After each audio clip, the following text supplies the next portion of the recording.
Okoman Radio, your station all day. Ya some people Okoman Radio, Akropong-Akuapem, any Ghana for you now. I think we were slow to start off with in the first half. Then we started to play a little bit of football. The slow start cost us from the set piece in the first 2 minutes. You can't do that against Kotoko. So a bit disappointing in the overall performance.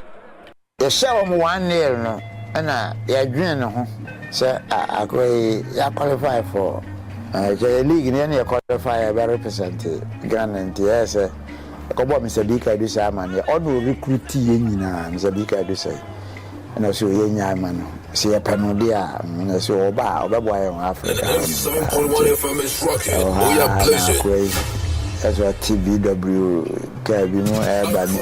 And go back, and I'm already friendly match. And I got to go defenders. Yeah, my car. Over some Korea, Monsieur Omo Botro can be my quarters. Share trainer. And young me and Madame will be a friend of Dimo. Uncle Robert Sanko. Ususa, the many boy, no, Akuffo no call Madame for me fee. Call man, be a near, just a Bemba gram once, Robert is no sua. And think I'm in charge of the idea, and Yamaba from Tia Kaya, so okay, uncle. It was a very hard game because they are well prepared.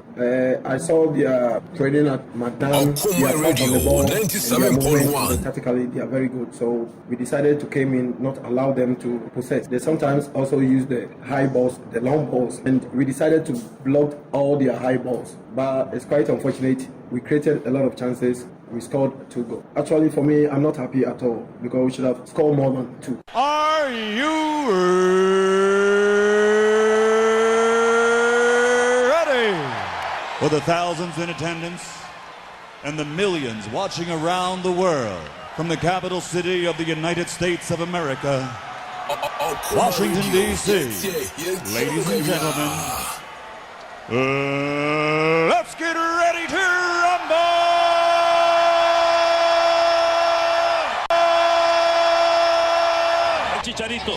Chicharito. Ahí la tiene Torrado. Torrado la juega por abajo, el arquero sale, la tiene Gio. No hay arquero. ¿Quién le pega? ¡Gio! ¡Golazo! ¡Poema de gol! Apago la luz y me voy. ¡Golazo! 97.1 FM is rocking. We are blazing. 97.1 FM is rocking. We are blazing. En la garganta mientras se maten a goles. ¡Golazo! ¡Aso!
Alright, abusuya yema wachema Akwaaba FM Okoman Radio 97.1 so.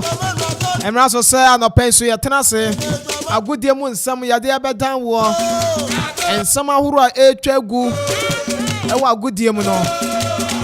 Ghana hansam ena fe amanfo nkro so nsam nyina. Yatena se eba bedi ho nkomo e de ama ho. Ni titiru. Eye football. Yebedim komododo no a enso atumi edi ama we na anopay ifiti semre adekosi se from tobre ebeba no yetin kongwa so agudie kwan so edi agudie mu nsam edi ebra sports team ni na yaka yentama adi abo ani ena yede nsam no edi eba beda wo anopay executive producer no Mr. Kofi Anson Bafo KB ono ena oye executive producer Sanso ena Nana Kofi Okori Ajimai ono so eta echire Ajua poku a ehonam eni team ni na eta echire club ya Sante betena se na wode akọ Amanfo nkroso ama onsem ono so ede beba A.K.A. so ewa ha emlipemo betena nka Medina the Pastoral Paradise. The guy with the romantic voice on the radio. And I pay meeting him at the Ama A.K.A. the boss player. And also Chisa and the Semina at the air barber down wall. Now, you bedin come on. You ever cock a fatted betinaba, a woman on it. And which you ever bedin come on kakra and so a man on it. You for Champions League, you know. And I know a Bladani and Draw Ukuada games a so. Clubs ni be frame e bin so progress here quarter final Chelsea I shock you obia I'm also to me call my name and so I will honor more I ask more na unsa so do any akire mu a Europa League matches no so e bi be so na me adoma ene enti anu so e be wuram na fe ye de ho nkomo and so to me e de amawo ya bebe fie na no so ya bedi nkomo kakra se ofie na obakaya na anu ada na FA president Kurt Edwin Simonokraku ebe kan se the entire supporters enko stadium ni na no clubs no omomode mo wo fam na ni titiru house no kotoko pa bobo na supporters enso ntumi anche stadium ne ma ni na ne se okwan omofa so ebo mo matches no da wuro no e wo fam afenso omo performance enso wa league nim e wo fam enti omo na wo so omo hwe na omo tutu ni o mayie any supporters no e kasa yie na omo so e ba na mu sa ayi ne de eye efe no e na eye omo problem na say ye di blame no e de be mo omo ye be ba be do ho nkomo na eno e na administrative manager Edema Kumasi Asante Kotoko eye Emmanuel Dasuberi enzo kwa twete ya say $1 million no mu yusu ni ye ana ya mponsa mu na aka safa ho ye beba be di san komo no enso tumi e di amawo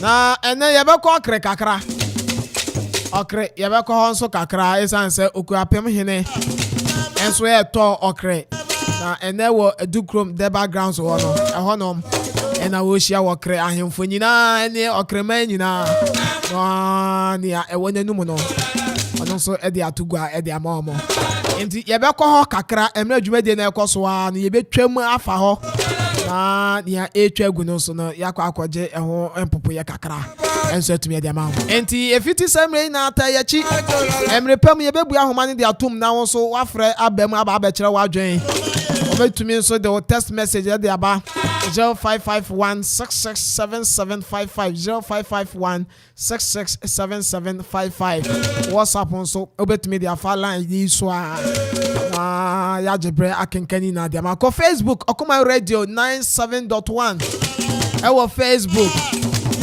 so do like page no share ma wuni anu so enya bi share na fe drop your comment no ye be jebre akenkan ni nyina enso tumi de ma samre de e ba kwa ma no ne na yakwa kofa amane nsam enso to me ediaba nemom star 787 hash and American for the amount star 787 hash and American for ama was a wunya fa hunji mu a and there would 3 year lotteries no would 3 year lotteries no fa hunjim e star 787 hash na embrepem baba be dia ho nkomo ediama ne yan so be dale e wo phone no so star 787 hash o dale a na options na be ba choose option 1 na fi to aso sa afa kwa obehu se sika no e ba be gu phone no so account no mu be sun e mu be ma ni na ya star 787 hash emrepem ye be dia ho enkomo ediama ye ko amanone na fi ya ba be di amanone so enkomo kakra tidbit no ye ko akofa dia ba crop ya sante atena se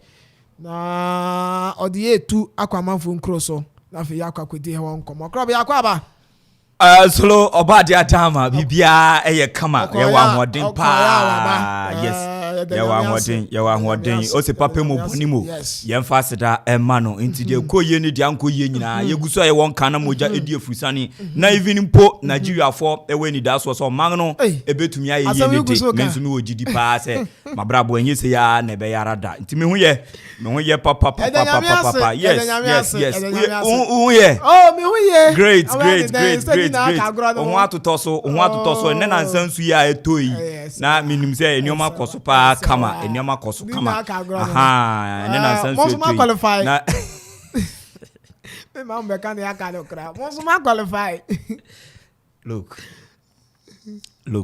the last time I was in Champions League Man United in Champions League year ben ache sir 2008 yes and Liverpool also what you say why 7 or just 6 in you taking how many years is it uko Europa the last 10 years all European competition Chelsea pet in the kuta English football Europe you talk of Europa League you talk of the Champions League points and marks bibia Obianim say Chelsea in England flag in Europe party the last 10 years we the 20 ni ba na we the Liverpool room omokra no mu be mwan nti e hone de ba e ba the trophy ne gia e ba trophy ne so gia won memi o won't introduce him but sorry in the last 10 years so will be from 2013 right 2013 Chelsea had the Champions League 1 Liverpool had the Champions League 1 Club World Cup Chelsea had the 1 Liverpool had the 1 the UEFA Super League Chelsea had the 1 Liverpool had the 1 so what makes you Liverpool Cup Europa Chelsea Europa League Magic 2 2013 2014 then 2019 2014 then 2019 so Europa League no engineer European trophy sa no ye no so yeah Champions League nko ade ya why the Champions League nko oh yeah no across Europe me say European competitions ni na you kuta English in terms of trophies you kuta England flag the Chelsea Europa man Europa the Chelsea England they masters 3 years why Europa 3 who say ensheda you yenye kwa dey akofa because 3 years why Europa look it na mo na mo ntumi mfa na because Europa no it's not like that but a kire say wo form na eden adepe competition kire umodimbo ena say wo free champions ni ma be wura mu wo ho a e wo say wo kire mo mo say wo free baby e den na aba yes say what I say ana ade no wotwe mu a wo a wo mbo humodin antumi mboto for no na wakọ akobo kire say no ye den second year won a wo mbo humodin nti ye mbo ye humodin kura no sa quality na ye be mia won ne de mo ye good wo yes I was say unye good wo Europa Masters Sevilla I was say unye good wo na nyoma nkon kan ti bibia dide ye na Manuel Pellegrini wakasa pa o say 7 goals no nka bi obeka bi the voice ni nyina beba onka bi dia o say anka die che ye o say ye njai kan say ye kwa ye banyana news ni ba news ni ba enti ye be hwe CAF Champions League no egu so a cause say ne yewrem round 4 ya bobo round 4 ni nyina ewie na wo hwe the various groups na results no any say na league table no looking no very exciting ye be hwe mu kakra ya ho no mo sanso na Confederation Cup ni gu so a enso ba ene UEFA Conference League and UEFA Europa League games in where Baso and then I'm on a basketball second league and a third league. Okay. Make us a third league war. Third leg. Basa for baby I dey my boy first one another. Basa more competition there with Europe be. Make us a third leg. There's more competition more Spain. Oh okay. I'm on board you been yashu mo ye yashu mo say ye bo. Yeah go bra. Yeah bo Betis wo. Betis ye be wie no home France na yakọ. Yeah go bra. Yeah go bra. Yeah go group stage o. Yeah share no 4. Yeah go share no 4. Yeah go share no 4 nti. E o say Akwaaba. Ya fa hamra. El Chicharito. Ahí la tiene Torrado. Torrado la juega por abajo, el arquero sale, la tiene Gio, no hay arquero. ¿Quién le pega? Gio. ¡Golazo! ¡Poema de gol! Apago la luz y me voy.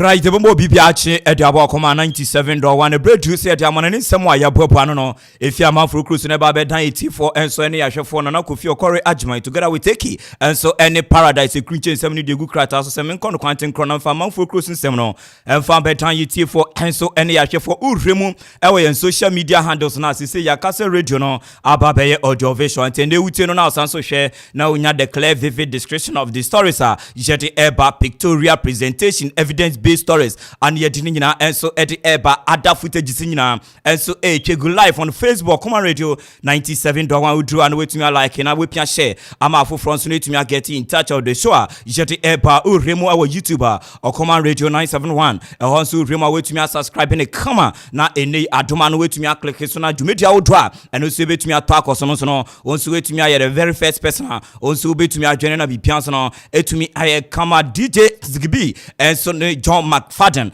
and I know one so pia in the social media no ama no man nyina tumi akonkan ti de koso ho bia John McFadden and they backed by DJ Zigby the man himself ama no man so no etumi akonkan ti ekoya no anko yezu na chese so mboni nyina yesu etumi e de abo John Mark na no man so no etumi akonkan ye betunkan na ene ye hwemu enso ewa Europe na before Europe no the better some kakra and also to me to ja over the week uremu dano and no Tuesday eberemu and drata wuku eba and matches out drona and so to also so far as European competitions and so a concern na uku remu matches out draw to me to ja and so Tuesday no we no a first leg and second leg ni nyina ya preparatory into teams na ne wo mu nyina lose no wo mu so Kofi au revoir and so UEFA Champions League mo ama ne o ma to me akonkan uremu a Benfica Start Daluz to me Pokano enum ama team of friend Club Brugge and so to me ensimu aje Konkalo Gaves and so to me botu goals so no ama nyoma to me Konkan Joao Mario wo mu nyina to me Bogo and so to me Benfica ama nyoma so no to me Konkan teno nam so ama ne Benfica wo mu so to me qualify ko manim to the last 8 nyoma so no Konkan etma Uremu Stamford Bridge ho ana Chelsea the Blues welcome the Euros no no Borussia Dortmund wo mu so ba Uremu Stamford Bridge 90 minutes of soccer fiesta Chelsea 2 so ana Borussia Dortmund so no entumi ensimu aje Raheem Sterling and so to me enya first goal ana Bright friend Kai Havertz the penalty back on so no etumi esos ma Chelsea 2-1 on aggregate one so to me their qualifier ko manim amanioma etumi konkan na Uremu and other games out no and so to me eto Tottenham Hotspur and so etumi etna Tottenham Hotspur Stadium and so etumi anshebi so an association Calcio de Milan AC Milan and so etumi anshebi Brandt friend Christian Romero and so to me enya red card and so Tottenham afemu and no enam so obeka ya Tottenham Hotspur in the first leg wo muko Uremu Giuseppe Meazza San Siro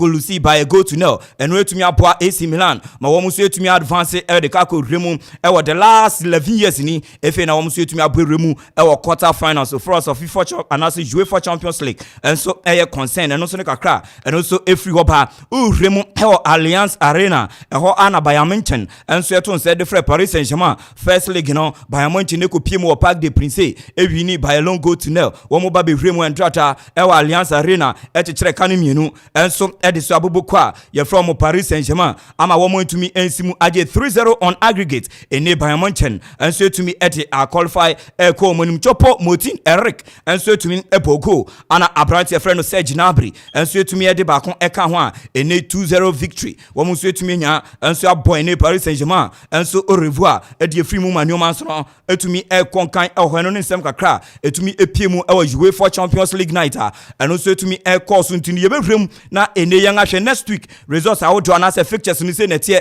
na efe no last 8 no ya complete Manchester City enso be welcome RB Leipzig na wo mo de akense na etumi ahye so FC Porto ni International de Milan Real Madrid enso any Liverpool and efe SSC Napoli any Eintracht Frankfurt na de akense no ebetumi ahye so nti out of this ye betumi nya possible 4 teams a wo mo betumi adwene the likes of Chelsea Bayern Munich ene Benfica na Newman so no etumi akonkan eho na efe no quarter final parents no Newman so etumi akonkan na games out a etumi ekos no ana managers out na etumi ekasa Graham Potter ono na nei eja guni chimpa ono so de nsem kakra etumi etuga efa results a wo mo etumi nyan over Borussia Dortmund. Penalty, and that didn't work so well.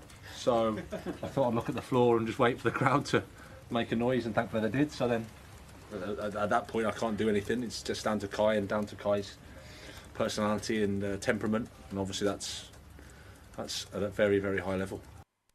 High level performance na Chelsea mrante no etumi danedi on the night eno ni sema Graham Potter so na born mrante no so abaso enso el hono mo abranti a ye frɛ no Antonio Toto Conte unum se nche ye kra no koye surgery na enenu na sebi oni hwia ho ha ne kakra etwon ha no nti opani na sanso aba wa ba gina dugout ni mu na bai no eno mentumi ankoye ni absence no opani a ye frɛ no Christian Stellini ebo 4 games o wini ni nyina o share the likes of Chelsea o share the likes of Manchester City na so opani a Antonio Conte bai no enoma ntumi ankonkan okomu ekogina dugout ni mu e ma Sheffield enso FA Cup ni mu o ma bomadi sanso ana midweek no eno so AC Milan so no etumi abomadi na enum na obi so pani say wo future pa de yenim se wo de enoma kochim se ya wa na obeje adwuma na to say no future enso etiden. Yeah, but about my future, I think that this is not the right day to speak about my future. But my future is not. I have a contract. I have a contract with Tottenham, and then Tottenham know very well that which is my thoughts. And at the end of the season, and then. Tema openia ye friend Antonio Conte enso edi to ga say nye ya enye sesi anye sa particular moment a ene ejaguni stem na ba bebisa no ni future nti no de enye ade ono so betumi aka to abonten no nsem kakra pani no edi etuga Danny Rose enso ye former player de Tottenham Hotspur and Drata na panditry setup no no pani no so et so a television so kike bia no pani say no o share performance ni nyoma ekopadia onje ni so pani ye friend Antonio Conte ebetumi ato aso next season enso edi ama Tottenham Hotspur. Discreet things throughout his press conferences that, you know, he references to lack of money and you need more to compete, and last season was a miracle, which it was, to finish in the top 4. I'm not sure that goes down well. Hearing it week in, week out, I'm not sure that goes down well with the fans and the hierarchy at the football clubs. And to be honest, Sema abrante efreno Danny Rose enso etumi edi etuga ye kameti fons no etumi atibi ehona odremu ewa Allianz Arena ehona game kese no etumi ekoso ehona ma timwa je freno ene Bayern Munich na etumi enya nkunim je no openia je freno Thomas Müller ana etumi enya man of the match na say player ni modern po eso enipa during the 90 minutes of soccer fiesta no Thomas Müller or the same kakra to go for modern mo a wo muso eguso a ebono. I'm proud for the team, and to get the individual trophy is always nice to have, but to go to the next round with this team effort, with these feelings with my teammates, that's more important and feels much better. But also the individual trophies are nice to have. that go with the horses at home. And Sema Thomas Muller and so to me a dear two go for modern boy and Drada team Nina collectively. Woman say to me a Danny the editor Kylian Mbappe, Messi, Sergio Ramos, and Marco Verratti Numina net and modern mono to me a conkai and so when in Sema or Penin Sono to me a day two gas Stefano Pioli, a manager the Association Casio de Milan, on also to me I will be a record at Yama AC Milan the last 11 years if in a Mutuma Brimu or the last 8 quarterfinals of the UEFA Champions League or the same create to go for progressor one to me e making perché ci darebbe la certezza di giocare ancora la Champions, poi quello che riusciremo a fare in Champions ci penseremo fra un mese, sicuramente daremo il massimo per superare anche i prossimi turni. È chiaro che adesso rimarranno solo le prime 8, le più forti squadre d'Europa, quindi sarà un turno difficilissimo ma allo stesso tempo un turno bellissimo da affrontare, molto stimolante, molto emozionante, quindi siamo il Milan ed è giusto che abbiamo fatto un passo alla volta e proveremo a fare anche il prossimo passo con positività. Oggi pensavo solamente a questa sfida, pensavo che era la sfida insomma troppo importante, troppo bella. Wey and in Sema Stefano Pioli and so the kind of Italian language not just Niniaje a record pa no why Niniaje pa with team no progress because the last games are one more airborne domestic now new man said Danko ye cry Italian Serie A no new man said Danko ye recently and Fama want to progress in the UEFA Champions League no and also they are here a bit to me aboa na boost one confidence pa ye and on same kakra Stefano Pioli e de etuga Italian kasemua even so me chire mu ade ama na new man no etumi akonkan Roger Smith and some Benfica omo manager back to back quarter finals UEFA Champions League last season obekaya in Liverpool etumi eyiri won fimu and so this time round etumi asanso abremu amanioma concording same way to go say me kura na menye coach o mandan so dai say me ye coach dana nei me me hunremu no the radio ayemi Ebenezer. Decision takes about 5 or 6 minutes, you know that it's not easy to make a call. But I'm the manager of the team. I'm responsible for the performance of the team and responsible for the performance of the staff, but not responsible for the performance of the referee. So we didn't speak about the referee a lot, not in the last weeks, and we won't start with that tonight.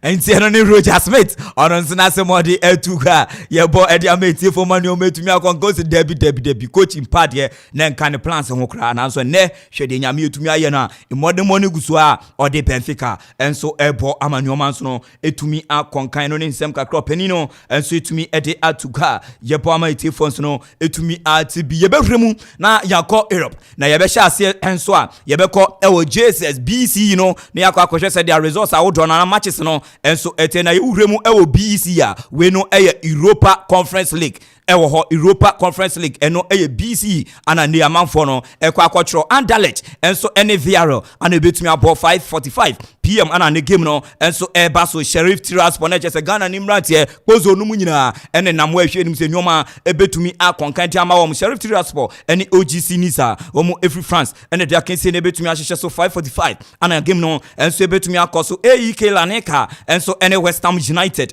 ne dia kense ne betumi ahyehyɛ so and so early kickoff 5:45 PM and as I game no and so baso 8 PM games in the same tier gang and so tenafie Belgium any Basaksehir awomo free Turkey the game na tumi ahyehyɛ so Artemio Frankie eno Fiorentina ono so any Sevastopol womo free Turkey and the case no betumi ahyehyɛ so FC Basel any Slovan Bratislava and so the case na behyehyɛ so ana Lech Poznan and so any Garden and betumi the case no and so tumi ahyehyɛ so na Abrante team you from so Sevastopol we know second leg betumi akoso Conference League nimu nti yebeja no ato ne akwakohremu enso ene wasi a Amanfo nso betumi atro uhremu wasi na eno nso fixtures no say na tie enso honomo team a yefrano Sporting Lisbon ene Arsenal the Gunners ene dia kesi no enso betumi ahyehye so hona na nwumre 5:45 ana sa game no enso betumi abaso Union Berlin enso ene Royal Union wo free Belgium ene the game no ebetumi ahyehyɛ so ɛhɔ na Bayer for Leverkusen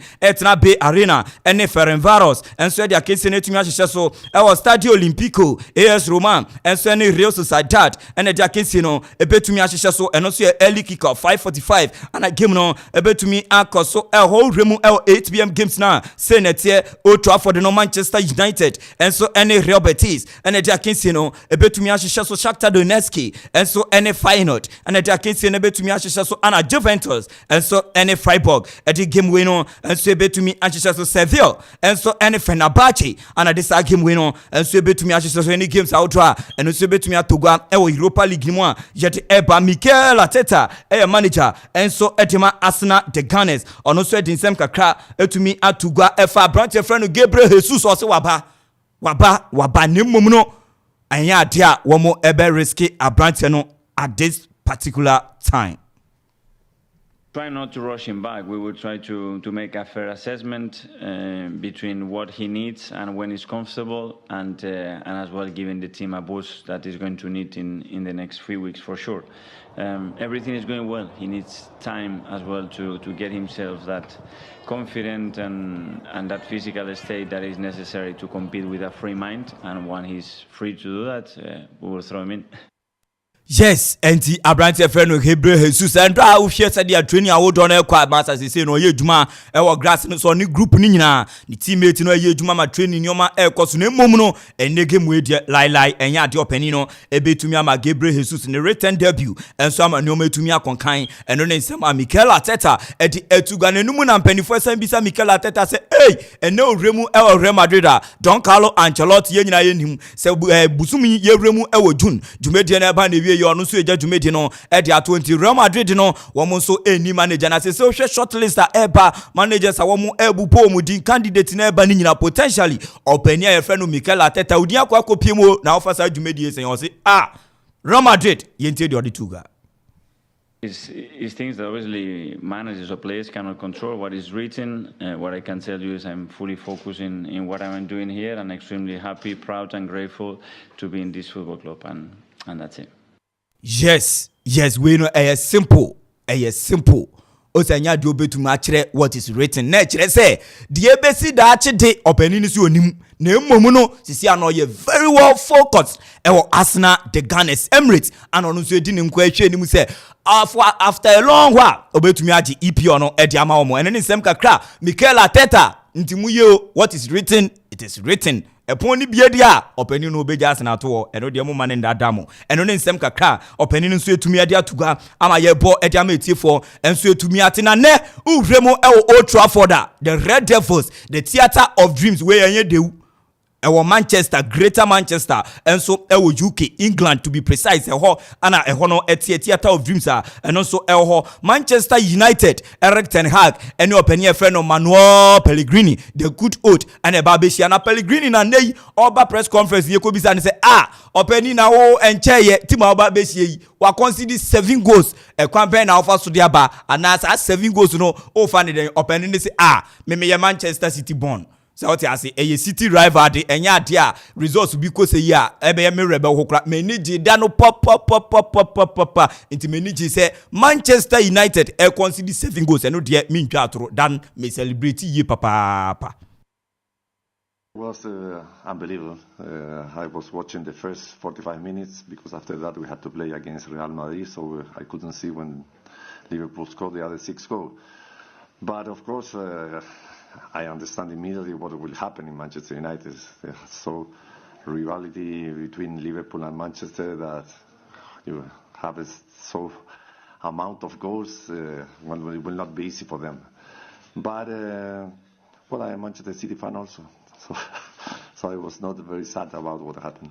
Does that result make this? Nti ube so opani a your friend Manuel Pellegrini S33 was so say wow massa first half no sheni ye second half just opani na chire mu vividly minute or this shape game ni goals ni nyina wa chire mu ana owie no the source say of course o Manchester City fan enti ye yiko ni say dia energy ne de ebeba pa ayese ki face an kotoko Great Olympics ni Accra glorious impressive Accra has folk na ene nuoma so no konkan ne kakra opani no e de etugwa na Bruno Fernandes Fernandes na nei eje guni chempa ukwa Manchester City and as Manchester United fans no emu ache ebinumu super no say against Liverpool o show attitude bia masa captains ni kura be ya wo mo jimfemfiri ni nsem wo mo so yes sports fan wo mo nyina so de wo mo anu atum kebi na numu ana wo mo ko bi so openi e friend no Eric ten Hag say what it nsem a ekosu bia no se da bi openi e friend no Bruno Fernandes or a brilliant fantastic captain oni abranti e friend no Harry Maguire wo mo beto akoso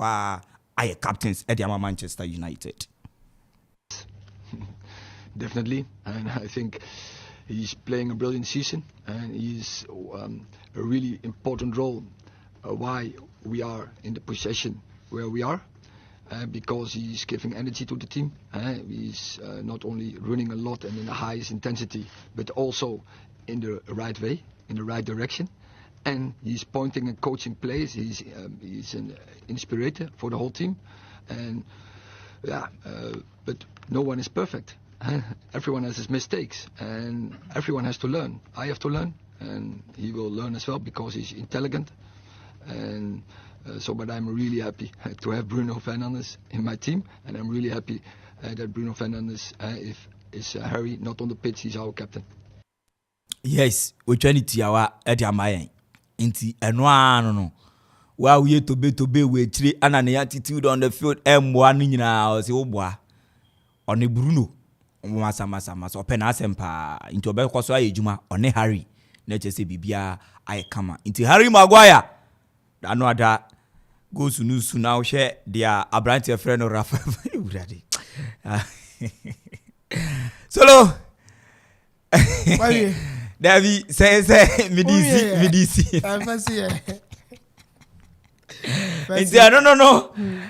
No. Ntiro. Ya de besi na amana ne samwa ye bopa no. E de eba ye no ana duma kwa me de esi mi jemu jama pa solo paradise. The man with the 7 shirts. Na onu su edi etemu Akuapem se 12 ebetumi ampo na yama ye muso na news na tumi aba. About 7 p.m. Ono so be ma live update no. Aka no na ni o metumi akonkan. Enti bi jemu jama the man with the 7 shirts and the romantic voice. Pellegrini is our city fan wow. You be any who aduma dey be kana no atum. Enti ano no Messi. 7 goals no. Oh. Messi. Say e ka ball no. E ka ho ti yan kasa o. E ka ho. Ai. Krabia Santino no yada na se ode Aquaman no ne yawie ye ba bedi emu nkomo so tumi ye dia ma na mo me ka wo se star 787 hash ena wasa wo fa phone na fe wo dale na unya sika edie nye tie nie e yam phone ana sa wo smartphone Android phone no ofa na wa dale star 787 hash na fe wa send network bia wo use no obetumi asend wo so o send ya option beba eba choose option 1 u choose option 1 na ebesa ya ma obiem se ticket dodo apesa woto no place fashion enti say 5 10 1 2 3 20 dodo bi apesa woto no na wa bo number no dey show no wa send another notification beba say o mobile money no afesika no place fashion na wa bo amount no dey show esamba biemu a o pin code no na obebo eno ano no watwa star 787 hash awie utwa wie anopa na u 3 year 700,000 Ghana cedis eno jackpot no nemu anopa no ye 10,000 Ghana cedis na ubedi anopa no early bird 10,000 Ghana cedis na ubedi na fe weekend Saturday enumere no jackpot no 700,000 Ghana cedis eno so no utie year ubedi nti with 3 yellow trees no fa ho jim na eno na say boys no any girls no e dey check your hafa e wo kromo ha adwuma any system nim nti boys no omo fa phone no omo bone sa na otifie wada wo be wadwen so won kwa adwuma oye adwuma woni phone so obehu asa sika no ababegu phone so nti fa ho jim na onso entumi ankoye enfema star 787 hash open chiremu bia no a na se ni hansa obefre number we na etumi akonkan e di amawo customer service agent no number near 0559 689 948 ɛna afei wobɛtumi nso a WhatsApp ɛwɔ 0272 636 448 ɛne yɛ WhatsApp line a unti bibia sɛ wobɛtumi a WhatsApp o number no ɛwɔ sɛ register no mobile money enti register mobile money a mepakyɛw untumi use bi ɛna afei unya 18 years a untumi nso ɛmfa ho enjimu wanya 18 kwa de kɔ na mobile money no ɛno nso wɔ register kwa de a ɛne de mmara no ma ho kwan sɛ wo nso utumi de ho agim ti kwana kɔtwa bi na entumi mboa madaroma ɛna no pɛi yɛtena ase na afei yɛde nsɛm ahoro no nso etumi yɛde ɛma wɔ yɛbɛdi nkɔmɔ ɛwɔ fie anaasɛ amanɔne na yɛapapa nsɛm no mu kakra ansana yɛaba fie na afei yɛaba bɛhwɛ efie nso nsɛm ahoro a ɛwɔ hɔ eke atena ase menkɔ ne hɔ na mema na akɔ aba na afei owura nsɛm nim na membra korɔbea hɔ na yɛmfa efie nsɛm no ɛntoa so eke akɔ aba senior mejo so sɛ bibia bɔkɔ deɛ nyame adom bibia fine adom ne mobro ho nti no ana experience kakra ekura no edi twitwa ya ho sa nti bibia fine yɛde nyame nso ase fa yɛwura mu Champions League matches ahoro a ɛkɔ so ɛna afei na Europa League ne Conference League no ɛno nso no matches ɛbɛba so a mamema 10 minutes okay senior na pɛ manya sanchia etiefo ne ahwefo na ne no ọmọ journey live on Facebook no so no yinchi omo ena arope na akwa na ese wa share na bibia so no atimi ai kama na agenchiri nyina dey to live on Facebook amana nsem mamin starting fanfi Ayas Amsterdam bobo konim to ka Branton and Marco van Basten about the Dutch national team anu say we making a name out the Dutch national team no mu ye papa and even with the Ajax club and ankasa so no make nidim club Ajax ni mu and wakasa na nsem wo ka nyina about Branton and the Anthony of Manchester United and I think so Mohamed Kudus not say or your comparison but I Manchester United na Omudi Anthony Achi and Abraham Omudi Achi no spent over 100 million euros so one back of Branton in Anthony abe pio Manchester United ampa omosaka Branton in Anthony I no so Manchester United usina kan and so no etimi area more but performance no and in Manchester United no and tisani na Amanfo dodo na share nim say ebekodi ama Branton Anthony and the legend Marco van Basten akasa chirem say uche Anthony there's no way abeka say Anthony better saying Kudus Mohamed ono born abobida or making a name the Ajax club nim are making a name and so no the Dutch national team no and about the football na onimu ye baba. If you want to compare Anthony to Mohamed Kudus you get it wrong. And sinan kono share nim say brand na Manchester United eba beto Anthony no with such an amount of 100 million euros no na go share nim say man you beja Anthony na koma fa Kudus Mohamed ezan say Kudus enyese goals nkwa but o ma assist no this season Ajax wabo about 5 different positions Ajax enim ho kra de obo ba bia about the right wing the left wing the central forward that's the number 9 about attacking midfield and the central midfield ni nyina no wabo abon homodin awomu inti Man United per player from Ajax to play for them especially on the wings and the central midfield and as a offensive midfield and attacking midfield wa nange osan komo beto Branton and Mohamed Kudus rather than Anthony because you see an Grausha penins mo kano Anthony are confused our Manchester United and I think that I agree with him. Kudus I'm making a name no. You'd say the Manchester United a big club, yes, but with Kudus the first World Cup game and as a tournament, major tournament, you know, prove we have seen you with Branton Ghana best player. Ghana best player, and if you look at young players in the tournament, and not more than more Kaya.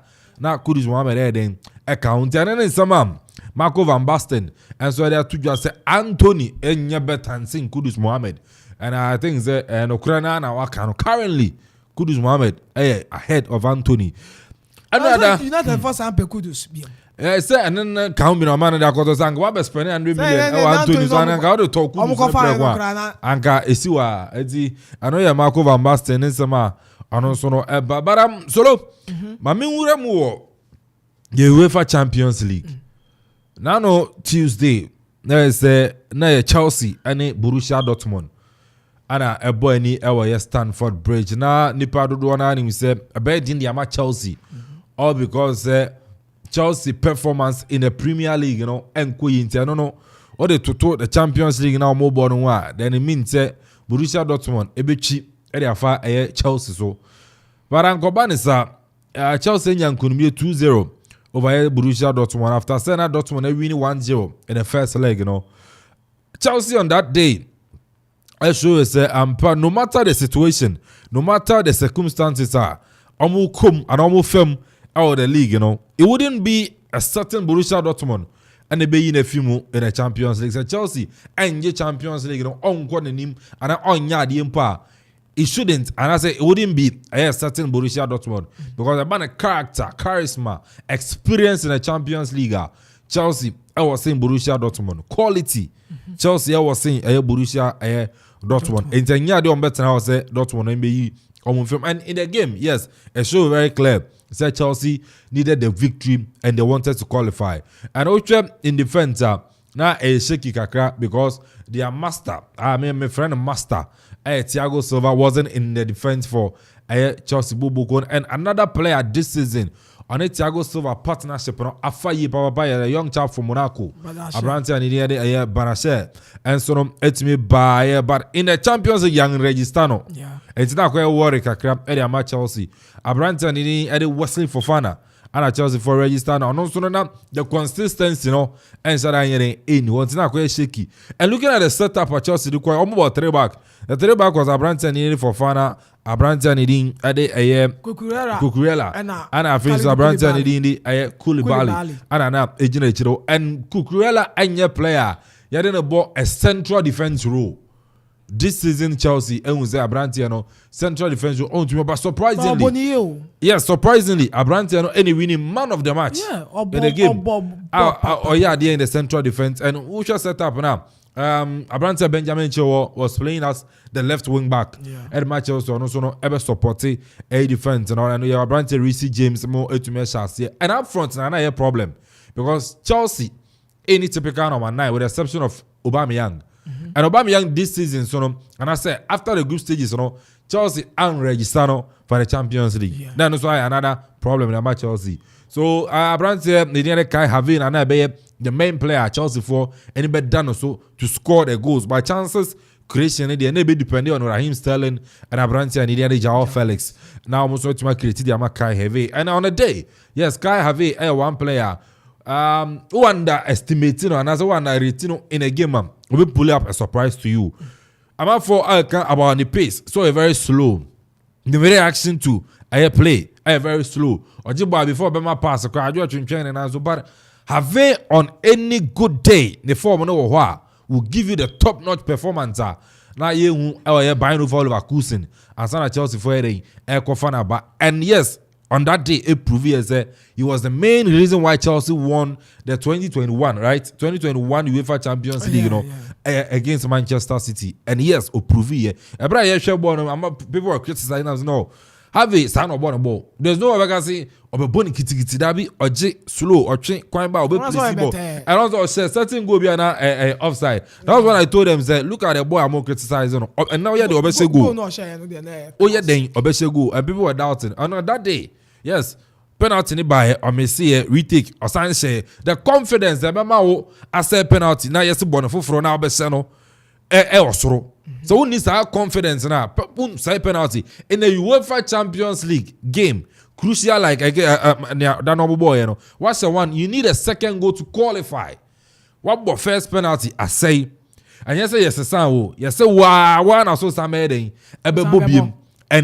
you were bold enough to score that penalty. And I say bold enough to retake that penalty and confidently or play game and I said the same place and so no and it tells you say number Abrante and so no any etimi abre and so ewo so yeah on a day Chelsea for dear young mom so Graham Potter wasn't a coach not Chelsea for GD ewo ni mu said and you know or the omo ba be qualify akomanim but on that day no or today performance no and so no also what you met for now I say Matthew Kovacic any Abrante ni dey Enzo Fernandez partnership no adwuma edema Chelsea team no modern no ya dey etumi akonkan edema Chelsea so I study Matthew Kovacic or ball game na onya a typical DM defensive midfielder supporting no winning balls on the manner I tell you that Abrante no will be fantastic on the day kai time Abrante ni dey N'Golo Kante fit for Chelsea now all ball as a DM edema Chelsea you will see Kovacic distributing passes all creating chances there at Chelsea all bullying the way through the midfield of the opponent and then the elbow ball and Kovacic over the years has been one of the great and as the best players for Chelsea team anymore and Yemi Wawa say only a certain Enzo Fernandez playing as a DM defensive midfielder as a defensive midfielder at Chelsea no honestly to me a good performance on the day and Enzo Fernandez player Nideza Benfica. Yes, it was just last season. And Benfica I told from Argentina, PMU, and so Benfica. And within 6 months, Abrante over 100 million euros. And they call a club. It tells you say Abrante Enzo Fernandez potential football. And the performance during the FIFA World Cup Qatar, winning the young best player of the tournament. What about Chelsea? A lot is being expected from Abrante and Enzo Fernandez. And you wouldn't say Oba should put up an extraordinary performance. Oba can say Ampa winning player you got 120 million euros. Dabi and it depends on the system. Coach and where rower or assigning a player and Enzo Fernandez whether in a defensive midfield or even send a in our local and in number 8 where they are and so at the amount so and Yemi so the partnership between a Kovacic it me a boy Chelsea so and Borussia Dortmund on that day they weren't bad during the first half they were creating the chances a fantastic free kick from Abrante and Marco Reus now so Kepa Arrizabalaga and make that save Krobianim said my love for Kepa Arrizabalaga enya dia ebesesa Kepa one of the goalkeepers me pay myself na me cherish him papa and so now we're in Europe and you wouldn't take that thing away from me or you're one of the best goalkeepers Athletic Club Bilbao etime produce the likes of Oko Abrante the current goalkeeper Abrante Nidin Bunu for Sevilla the Moroccan international from Yasin Bono Bilbao Afemu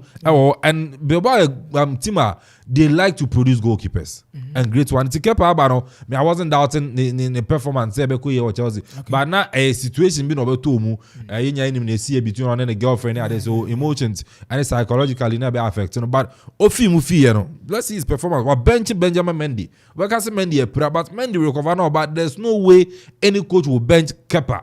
No about Mendy says here Chelsea team no more. So putting out that performance again as Borussia Dortmund was a top notch. Chelsea abaso. But then Paris Saint-Germain going away to play at the Allianz Arena against Bayern Munich. In the last 5 meetings between Paris Saint-Germain and Bayern Munich, Paris Saint-Germain and one victory. Bayern Munich has shown Mako 4. So it wasn't something surprising. I can say PSG question Bayern Munich, especially the Allianz Arena. Even when I Bayern no PSG ejina so when you go say Bayern our Allianz Arena and look at the players quality Bayern Munich and actually substitutions yes yeah this Sadio Mane ebem yeah the Leroy Sané ebem yeah the Sergio Gnabry ebem yeah the Joan Cancelo so it tells you the quality. And just the players. So football, me catch the say any about the players, about quality. Ube too many ordinary players, but ube put up quality performance. Any club no. Yes, Leroy Sané from Man City. Oba no inidi meye he we ase but look at the German Bundesliga anymore or she goals or assist or create chances but why doing here the encos because most of us in the English Premiership and the Spanish La Liga but when you meet this team I want to make sure say I'm back multi baby na moye they will show you the quality them the goalkeeper Soma it was Manono and Opray quickly no mkoto and then buy and now look at the performance Oputiam. In every season, whenever we are playing the UEFA Champions League, Opeti my favorite.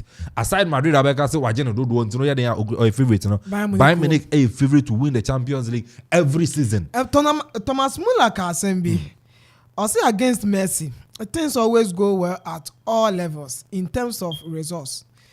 At club level, Cristiano Ronaldo was our problem when he was at Real Madrid. Messi, Bayern Munich, and I said Bayern Munich, a nightmare. No, there. Messi himself doesn't want to face Bayern Munich whenever he's playing for and as a playing the Champions League. The only time at Barcelona had a comfortable victory over Bayern Munich was in 2015 when at Barcelona said Bayern Munich 3-0 away Camp Nou. Messi make a show in the brilliance and the supremacy in football. I would say 2 goals that day. That time, Barcelona was on top form. No, Champions League, you know. Because he scored Bayern Munich. I know come to Allianz Arena, Eko Lusu 3-2.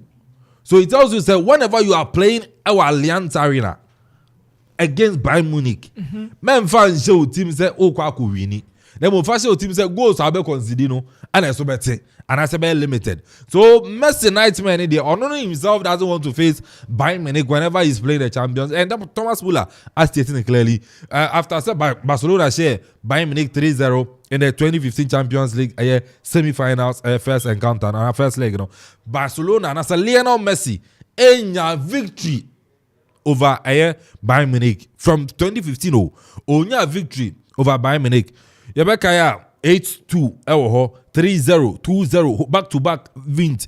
Etia Barcelona Lionel Messi was part and Lionel Messi by PSG, you know. Yes, their first leg party Bayern Munich echo show makabako omentumante enra they shown their supremacy again almost no 2-0 victory over PSG echo 3-0 on aggregate. And you know Bayern Munich team no, let's not underrate them. Whenever you are facing Bayern Munich, just first of all you must consider a lot of goals.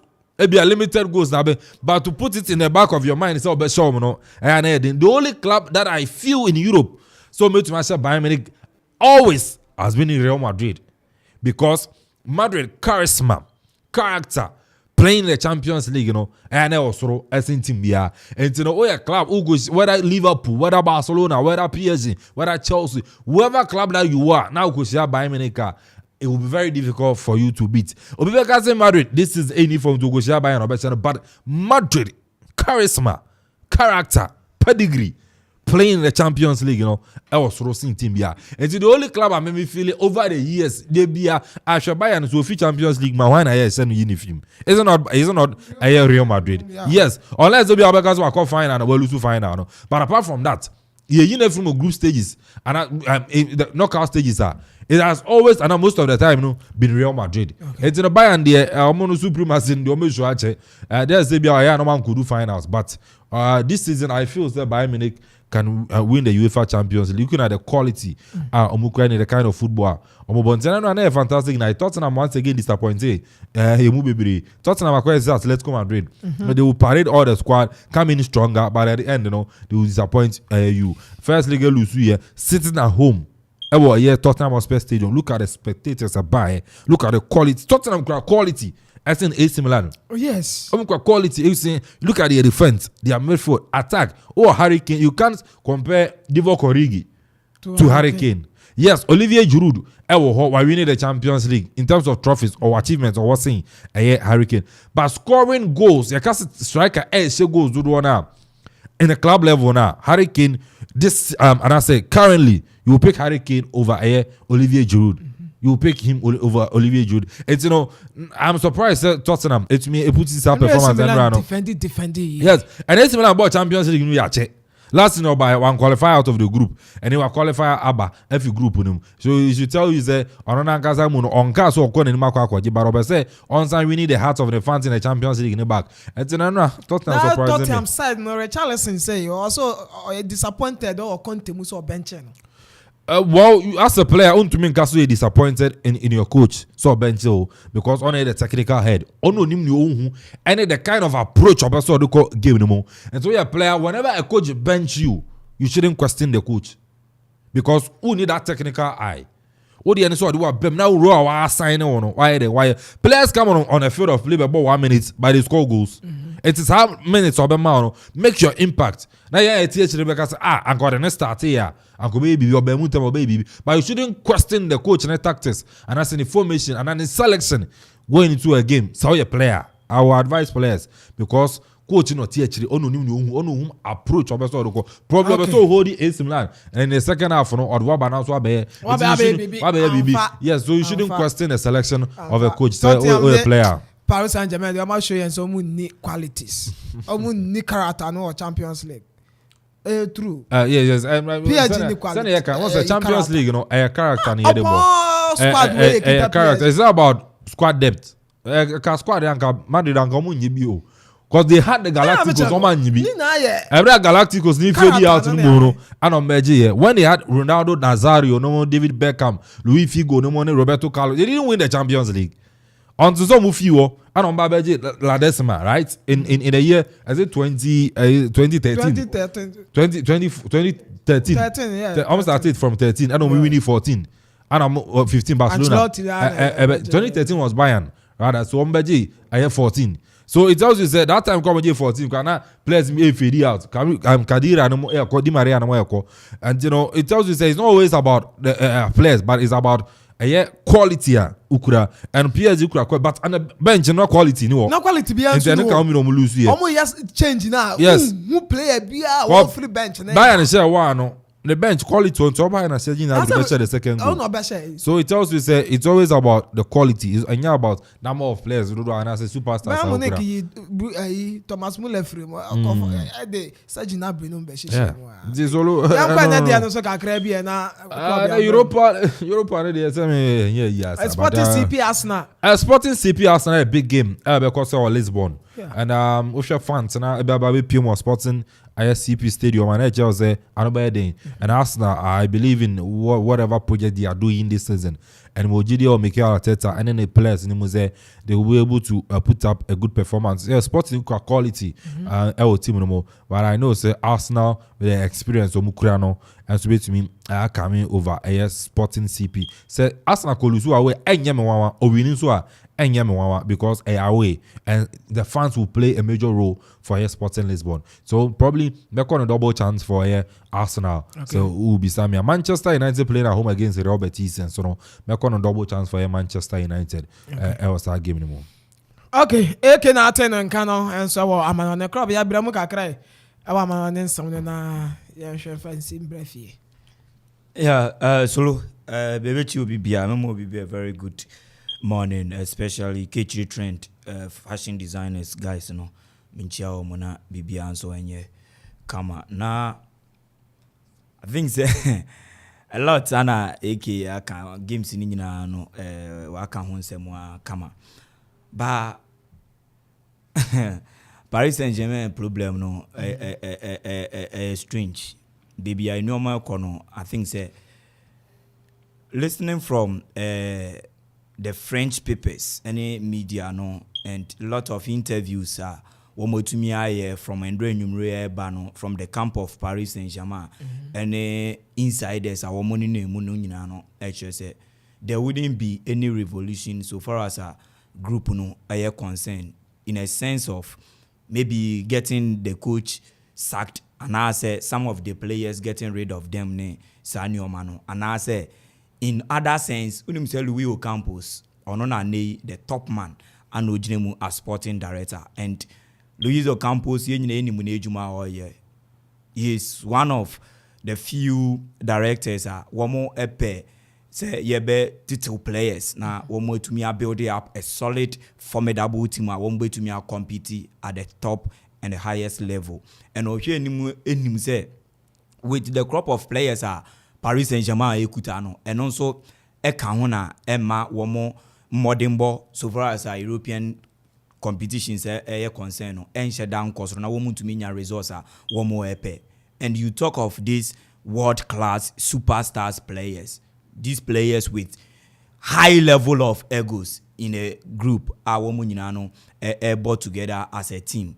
And I think 2 weeks back, before I share first leg, Ewo France, me predicted say Bayern Munich kaka share Ewo France, Why? Because me catch say a world class and superstars players up against an individual talent players putting together as a team. Teamwork, no Juma. That is Bayern Munich. Because in a combined 11 of Paris Saint-Germain as compared to Bayern Munich wouldn't have more than 2 players making the combined 11. Combining their players, form, name, class, the level of which I want to me, they don't come close. Because even in the post yesterday, let's look at starting 11 at 2 teams, as a putting up. There wouldn't be any way Jan Sommer will come in for Donnarumma. No. So Donnarumma is ahead of Jan Sommer in the post. In the central pair of defense, Dayo Upamecano and Abrante Ayefreno, Matthijs de Ligt, they don't come close to Marquinhos and Sergio Ramos. So that aspect, and also Paris Saint-Germain winning. At the right hand side, Stanislas and the boy. Now, Ashraf Hakimi Dino was here with Europe, or that flank one. No one come close. At the left side, Abrante Ayefreno Alfonso Davies ebe teki. So at the back 5, Madrid, Paris Saint-Germain ekutemu 5. Ekutemu 4. Bayern Bakon. Only Alfonso Davies no be to me make it because Nuno Mendes ne wan Bernat there or the womu begu. In the midfield, only Joshua Kimmich me any Abrante and be to me make it in the midfield. No. Because you will go to because of formation, because of PSG players now more up front, I was on reducing midfield the number 2. Okay. So you would have Abrante Ayefreno, Joshua Kimmich, and Marco Verratti. Okay. Korechka and close to Verratti in the midfield. Yeah, and they true. Kingsley Coman and Abrante Ayefreno, Serge Gnabry, Womunina no 2, Kylian Mbappe Lotin. Obiento. If Messi Abrante Ayefreno we Neymar available. Chupo Motin to Neymar na. Obiento. Then again, is it Abrante Ayefreno Sadio Mane? Nebe to Messi. Ane to Messi ana. No. Thomas Muller. Thomas Muller ne to Messi what Dauru ana. No. So that even Sisiano, that is the combine 11, Bayern Munich one pair. Mr. They wouldn't have more than 2. Is it Thomas Muller grandma? Oko Twumhene, Mbappe Messi, Neymar You play Messi ahead of Thomas Muller. Not even Messi. No, they are a fixed player. And Mbappe no more fixed. So you can't play. Say Neymar and your feet are fine. So I say Neymar and your feet are fine. And Neymar your feet are Muller grandma. Yes. Neymar your feet. So you can't even play Muller. You try to use Jamal Musiala. Musiala. So that is the situation now. And combine 11, Bayern 2. That is the situation. And team the party. And about stars no are one on a bema we win games in this annual. No. And none are going into the game now at stake. A team going up against world class superstars. Omokwakwo. Ubia Kaku show the individualistic play ebe show up in the Paris Saint-Germain setup. And a team bonding, team cohesion, team understanding, and a style of play will go for Team Ayefreno Bayern Munich. And that is exactly what has transpired in the 2-leg. And this isn't the first time. Even before Messi comes in, not still this Team Ayefreno Paris Saint-Germain players. They've had Zlatan and Cavani all combined all these years. Check Womo scored from 2012 down to today. And in 2012-2013, Womo reached quarterfinals. In the 2014 quarterfinals, 2015 16 quarterfinals. And in the 17, 18, 19, round of 16, and the 2020 Abrante friend Thomas Tuchel the womu ko PM womu his ever greatest history womu to me making the UEFA Champions League and that's a European competition finals now womu ko in 2020 and they were beaten by this Bayern Munich side. One more academy product, Kingsley Coman, and then the only goal at the Maomo. And from then, one more Messi Mbappe kuta from 2019, 2020, 21. And in 2021-22, one more kofa Messi by. And also one more free move round of 16. And then so Messi kura kwa Mbappe ni Neymar hono. One more last 2 Champions League ni nyina one more yewo group ni mu round of 16 na one more kofie. One more to mean even quarterfinals in the last 2. So one more problem ni nyina sisi ano. Mimi huni say that revolution, you know, from the other section, woman so this idea na bano. Meme for woman so in the sense that it is time woman be who say no. The angular woman person woman peja football na here woman say woman the Bible conquer Europe no. It doesn't come in. And fete Europe. A.K.A was talking about Real Madrid, woman Galacticos woman the buy no. They did nothing better Europe. Woman na fedi off a koi. Then the average ones who are one more a building solid team, understanding or without this high level of egos in the team, any individualistic play no. To me by and check it from that time out to Madrid progression in the UEFA Champions League, any even domestically. So only idea mimi who say who Mbappe be. Say yes, Mbappe ewumu. Nebianka this Erling Haaland be na in the fifth one no when ya Andre Zambo and Greece anumbi not about so nipa ni make it dinner na mwako say womu nyina with a proper coaches could am person meko because they've had all the highest level of coaching Akuffo. Oh, currently we are only looking at Joseph Pep Guardiola. So Nesi. Because if we've had even you see, yes, individual managers they been to me but at the top highest at the pinnacle because if you've had Carlo Ancelotti no you yes Pochettino or not the Tottenham finals our Champions League as no oba so you know I think that for even coaching they've had the best. Thomas Tuchel yes. At the Chelsea bench. Even coaches, you know, some of the best in the game. I won't go to me abua, but situation, you know, very, very, very worrying. And I think say one more to me ako one more aye BB. Oh, Kylian Mbappe situation, you know, they now down to team sikitwe bi nebe to me ato. Currently Real Madrid. And the relationship with Jorge Mendes and the Real Madrid. Unum said Madrid is one way a guy. President no Florentino Perez no. It is Pep Guardiola or Pep player. Player you rough and say on show or level our. So far as I win Messi no, and you do obeba on you.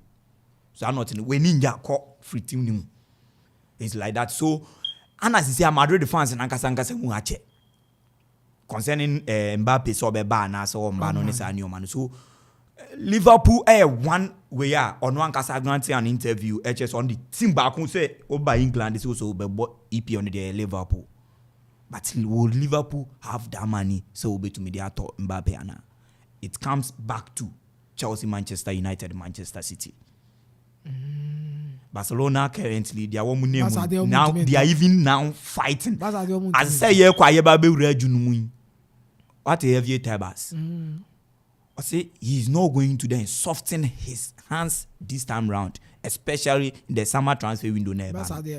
So for yes it for Barcelona for Mbappe it won't happen because the coming back of Messi now me who say it looking likely and it looking likely no down to Messi say now even just any pay no wages no even before the ananka Barcelona crying be agree no it was on even quarter of it now and no or back there financial or back crying say me come 1 year free be the amatim no you be fan say you free because of clauses any amount e be come no it will be below what was expected. Sanka even Barcelona agrees. Sanka even then, no accept it, not make a move.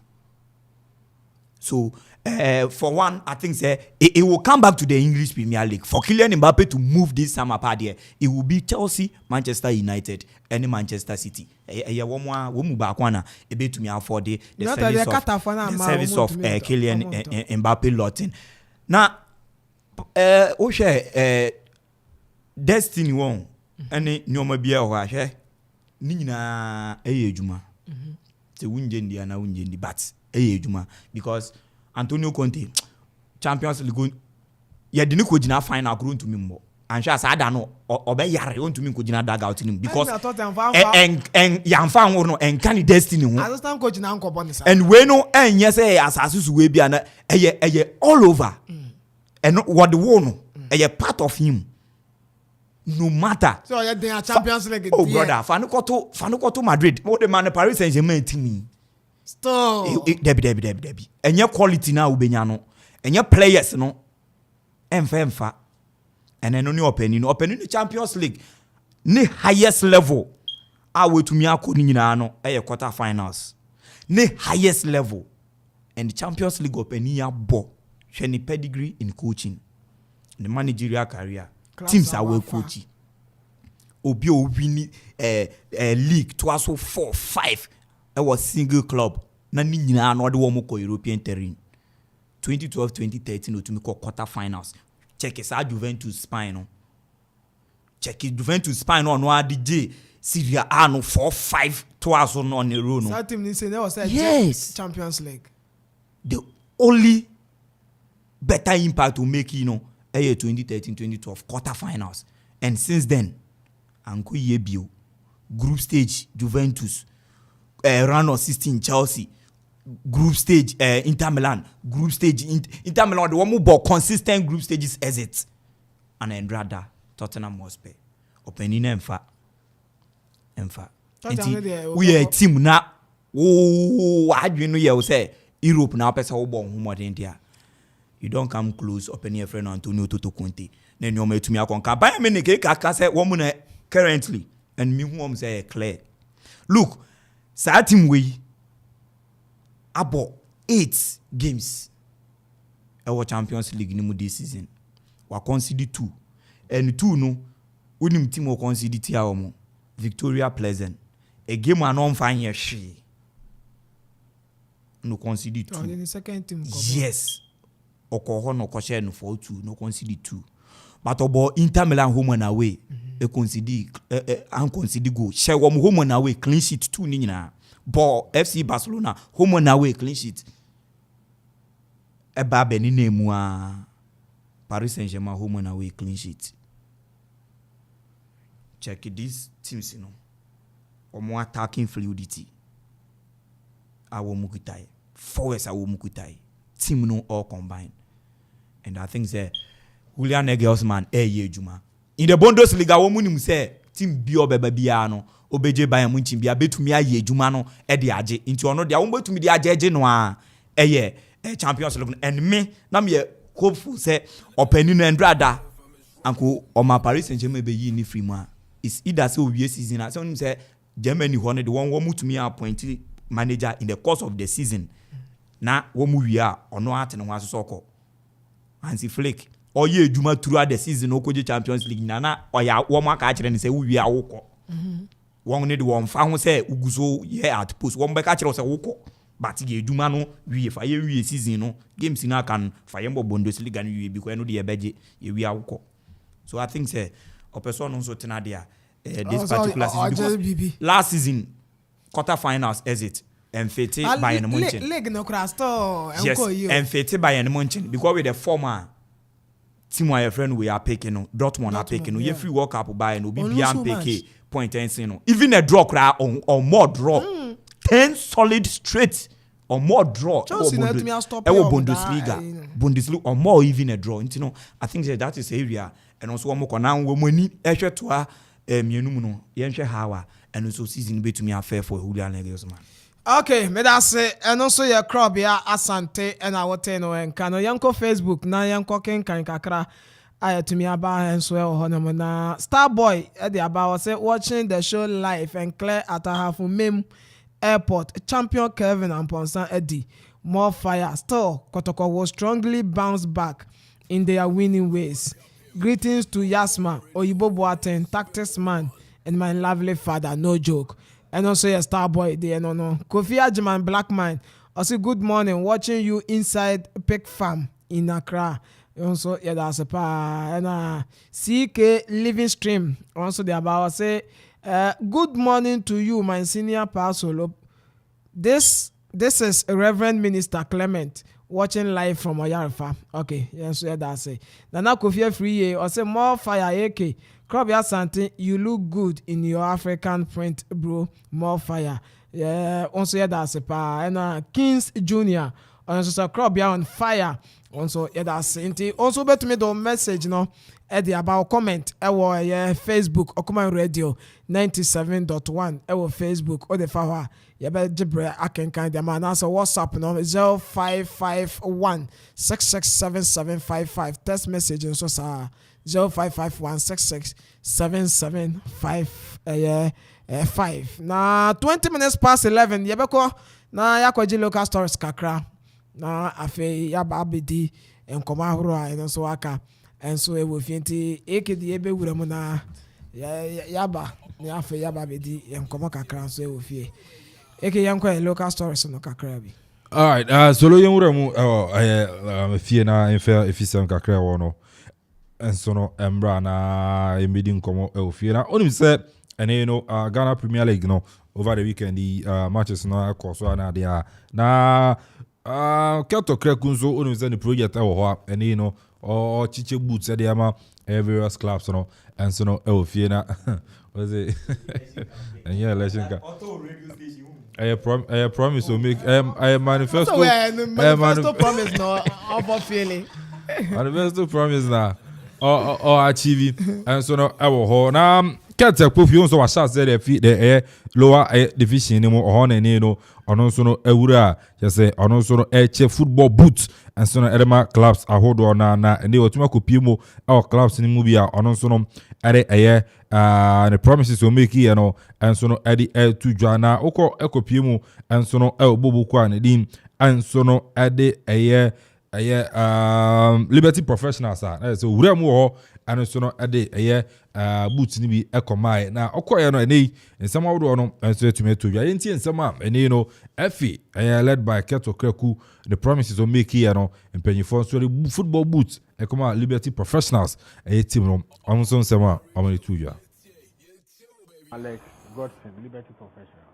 Oh, it's very good. I mean, if it comes to sponsorship, the FA and the president, I think he's doing well, and it's a good call, right? Yeah, the guys have been worrying us with goods all the time, so I think this will help a lot in the financial aspect of the team, right? The goal, the Malcolm, the boots, it's helping a lot. At first, when we are traveling, I think when we are going to Bando, we can buy fuel, I think 1,500 or so. So for the goal, I think fuel is helping a lot, right? Yeah, it's helping. Everything is okay, right? Welcome. Wearing some Branson in Alex Godson on also no Ejinemu Edema Liberty Professionals, Eji Boots, I need the Ghana Football Association, and so the Brahmon and the other FNC, our modern bar, almost no at the airboat clubs, and now Yemfi Liberty, nothing so no Yansan Enko Pimo, and so no Bobo Quantity at the Kofodia Semper FC, Omo and so and so commodity, now Uranidin, and so no at a year, Zulu Dina. But so no penny back on Ejremu and so the Akuffo Semper FC, Ejibutu no, on also Etumeda Ghana Football Association, as say no Mobosheno, Omediso. Chinedu Kuku and Ajamba from Koforia Semper. Okay, first and foremost, I'd like to thank the president, the vice for this great initiative. I think this is going to go a long way to help all the Division 1 clubs. It's taking a lot of burden off us in terms of financial, because it's really taking a big toll on us, and we hope to see this on a long term. It's taking a really big part of the burden of us. So now we can concentrate on feeding our players well, taking care of them for our games, motivating them before our games. I think it's a really good initiative. It helps a lot so that when it comes to transportation, we have to go long distances, then we can sort out our fuel expenses and all that. So in other ways, monies for fuels can be channeled to help the club so that we can benefit and help motivate our players. Winning summer, Chinedu ono club official and said Akuffo dia semper or the two judges say boot na bana boot na ba yen no kwa and cat Edwin Simon Akreku and so to my boy Ama Division 1 club so and so an go assign sponsorship deal. Samson and Malcolm and so no mas assign sponsorship deal and is Division 1 club to kwa go my club no and as away club no full no so the good basim no so the two kwa Samson shopping voucher no so no kwa shopping kakra ye Malcolm and also your more discount now so what to me I do a year edwa Malcolm akachi and also no some aketo kreku ade aboa ono so ade ma Division 1 clubs na ono so no edi twitwa omo na yenko na fe so no Felix Boatin ono so club official and so the future star Boboko no ono so no nsa etumi aka football booty eje ade ma future star club no ana fe so go sponsorship deal aba and Malcolm the Felix Boatin ade nsem etudwa. I'm called Felix Boatin. I'm here to represent Future Stars. I'm a referee manager from Future Stars. I think I'm very excited after coming to see it. I think everything is on point because from here, you can see the quality and the quantity of the boots. And I didn't go to any stress. Immediately I came here, they take my things, they put the provisions to me, and I think everything is fine. I think somehow it's going to we do the expenditure and expenses for the club. Yes. Yeah, sure. I think when I came here, after receiving the boots, they have given me a good card. Yeah, and for that one, it's helping the club a lot, and we do appreciate it. Get to away or on a match days, we use for breakfast and these kind of things. Honestly, we do appreciate it, and we wish to have more. Yes, we wish them the best so that going forward, things are going to move on, so that each and everyone is going to be a little bit free. Due to the provisions of all these kind of things. And then some Felix Boatin on club official and so the Future Star FC at the Tuja a brown son and Saka a football boot and Oji Edma club no na order Kate or Krekwase Samson order the Ghana Football Association I say Sabosha and Kate I say I want manifesto muno on sono etumi ediso and sono and the ama clubs no yankona face yanko pm on some from Ariana Stars akache onum say ne communication director Kasamafo branch and ni events upon maestro ono so akasa James Oche goalkeeper and Ariana Stars Boboko no Abrante Joseph Adwa this season 14 matches are wabono and Abrante another post mono we're keeping 9 clean sheets Ejeros Abrante and Modembo was throw insane or share him say newly elected and as appointed Black Star coach Abrante and as ura ni Chris Hutton or to free players nititiru any goalkeepers and they no even support my strong Kasamafo and Mariana Stars no and goalkeepers bensa ana ya be frɛ no or share him say no Joseph Ado and so beto nsa and so no etimi e dia frɛ no yentie nsama Evans upon my show e de tujwa well Spinburger medate me hwe ade enter Ghana Black Stars yene Angola e double header qualifies ayebo and okay, modern ball the save Ado what put you up our league anymore. Definitely the best player our league anymore. Or the best goalkeeper our league anymore. Out of 19 games now, Yabono. You save Ado what them matches anymore 14 matches. 14 games, we're keeping 9 clean sheets. 9 matches, ball enter on the net. Meaning say matches are ball out on the net, just 5 for pay. And it tells you say a bonus modern. In fact, the last 7 games, ball in Yanto, a Ghana Football Club net. The last time ball to a net against a Carrella under circumstances we are beyond our control. Coming among the course war. And Joseph Adoya Mekan was rising to the highest level from U17, under 20, and then the late Jordan Agbla. No Katina de rule the world. We only feel also Black Meteors, local blasters, even the main blasters, Konya Akobida. So clearly, I did just say Joseph Ado, it deserve national team call-up. and him say na Angola game na eba so enche bia no enche coach be name the squad we expecting say so back on said that local goalkeeper bia local player there then I say Joseph Ado or what it takes and obi anim say okwa anya ade say okwa ada up to the numbers watch domestically say or the best yani House of Folk yani Kotoko yani Beche United mu a lot of says or definitely no only putting him abandon tour says what he make his squad and yes but say Joseph Ado make Ghana squad no coach be name next week. And don't forget, next team you use current form the picky players. The form the picky players you had the month under reviewer. In the month of February, you see Vado has many as more than 5 games in the league and the FA Cup. Ball back when we were turning it. And the match is not there more under the month of February. No, and your match is against the big guns of more Ghana football. The likes of Kotoko. Yes, and 1-0 out of the 90 minutes, born turning net. You call Beche United the Hunters. Or the 90 minutes born turning net. You call Accra House of Folk or Nations Wembley or Demu born turning net.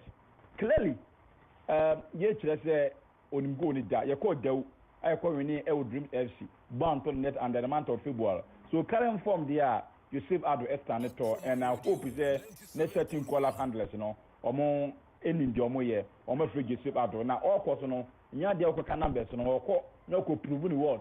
No, I Ghana number 1. And then in summer, and you know, Evans upon match 2, or no Casamafo, Erma Ariana Stars, and so there to draw area for Joseph Ado, say Nino or Chenim, say Coach Chris Hilton, on I say on Yanchu Chenim, and I'll be shown based on form, and Obama Ghana for because I campaign message, you know, Obama Ghana for Obama Black Stars there, T. Evans say Joseph Ado, 14 matches, 9 clean sheets. I'm out from our money, Ukraino. Yeah. Consider goals. On consider goals. Do friend. Now there, I'm added to numbers. So they want my competition. And so now Black Stars. And then some Evans upon my show. And so they two Johnny fee. Ariana Stars. Young to folk. One say name maintain was said as well. None of that had to folk. And so no any supporter CB. Kotisi coach Slavko Mate. So in the young coach training. Master go home. Where are you from? Where we won't allow you. Now they are Pamu coach. You know. Has could young Kurimdi over Sanse Koroko. Our President Cup stroke Premier League. And you know, as a man, no, and you know, had to folk supporters, no, and a dawano, and then some other 2 teams, so the had to folk supporters, say Neomabaye, ever supported Timno, a man could be a course over Asante Koroko. Hesi Heman. Good morning, Phobians. Good morning, 1911 platform. This is your chairman, Elvis Emanesi. And I am here to speak to all of you on behalf of the National Chapters Committee and the Regional Chapters Committee. And then I can't know anything, but me the brophone training in an ebefra. It is to thank all of you. Say Mubuaye Emma Yetumi a winning match against Kotoko. We want to thank all of you. We want to appreciate everybody's effort in ensuring that we won against our bitterest rivals. Now, if you look at the point gap between Accra House of Folk and the first place team, 5 points. For that matter, we've had discussions, and I am to inform all of you that we want to launch an operation starting from the BBNE game. Now, the hashtag is Operation Storm BBNE, Operation Invade BBNE. Now, what it means is we are planning to invade BBNE because we believe, if we are able to carry our supporters along, we are able to carry our supporters in our numbers to BBNE, and we get a 3 points, then we are in a pole position to win the league.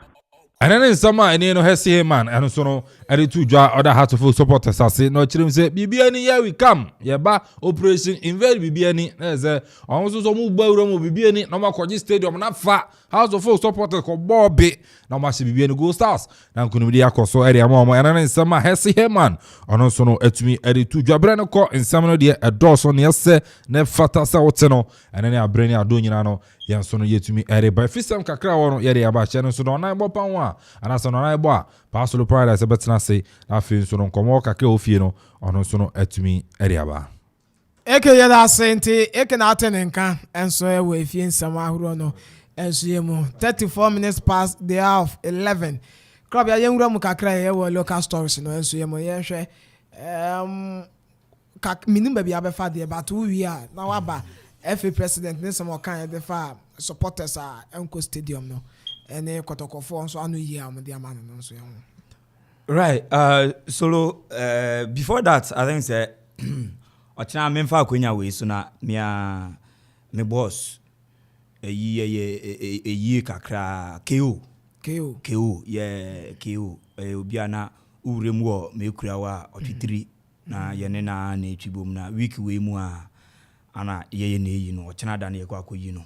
KO e wo kurum anti e bi ochina ne ye behwe se na enyoma betumi akwa afa nti no me welcome me auditory fona aba ni nyina me welcome wo mbra na yenye oh yes me di wa ha bi o bi an boko ya nti kewo yi no ochina ana ye be ka ko yi no na Saturday ya pe ne krabre na bibie tumi I come into no and also our honey idea banyina no ye be welcome you obi akama e de abana bibie to me I come Mark John obema me video no ye remu wo boxing kakra nti obema me video no na won say last week ni mu ye remu aba bedi Ghana month ye celebrate yi mu ana me koko remu e wo Accra na ye kwaye no na ye All Africa Championship UBO boxing title na that's UBO title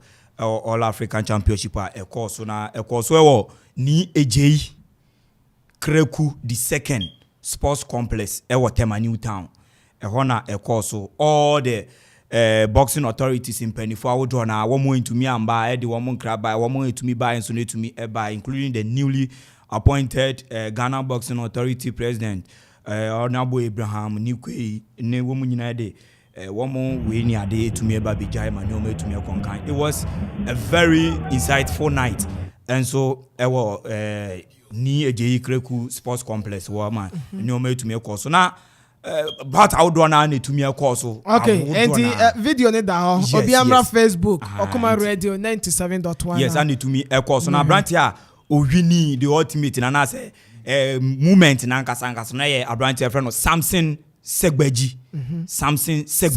until no ye the current All Africa Championship UBO title holder Ghanani Samson Segbeji or Ashaman boy Samson Segbeji the newly winner at the All African Championship WBO title no Samson Segbeji ana nei okutana a second round knockout anobo abrante na ene otumi e de ewini sa title no ntino and also ene ne modern boy akra no wie ade fe 4 year no o pay tribute and so edema Christian Atutwa sama wahwere ne nkwa and so ho due to ene Turkey earthquake etumi e cause no ntino picture no so no ode beto so na ye nyina yan ahwe se dia abrante friend no Samson Segbeji ono so etumi pay sa tribute no edema abrante friend no Christian Achu Twasam and so dano kwesi ada hima eno ne kakra ekoso ewo so na menko ahoma no so mra se ya yankwa du chrome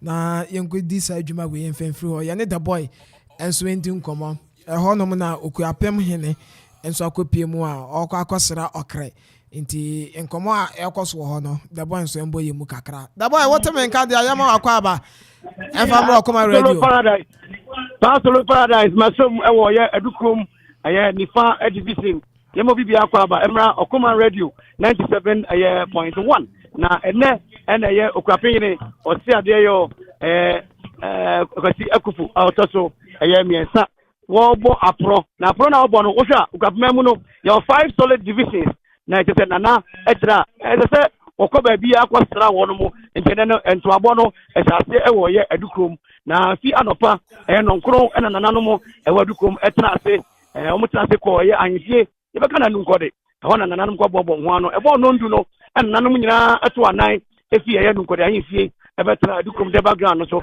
me no ka sei eye oto anfom eje pred hire ono kasa wo ha eno achi eye eblu hire nanakwa hire ku so ha de wo hire esuso ha agugwa hire acting ni fa hire ono kasa so ati adwamu a omohwe na bibi atumi akoso empanyin bebre aba yewura Daniel Kenneth Nanado DC adema eye okre also ewa ha na ohwe mpanyin na atwa no a na je ene efema bre esoro so abre ohwa wia no ejemu papa na sabre eye Twumhene edima eye omanti asema akuga Akropong ombendide nso mo ensi branch kanka na ono azabo as lecturer ewo ye University of Ghana Legon oye planning committee member na solo o haidie obi sitro amatua yesi eka ekume ye no Okafo nanum na o haidie obetro nanum tiu na yema Akwaaba edima 97.1 so yo me da say isia Okoman FM eno wati fu nyina ewie yi yeda wase so wa mai hopan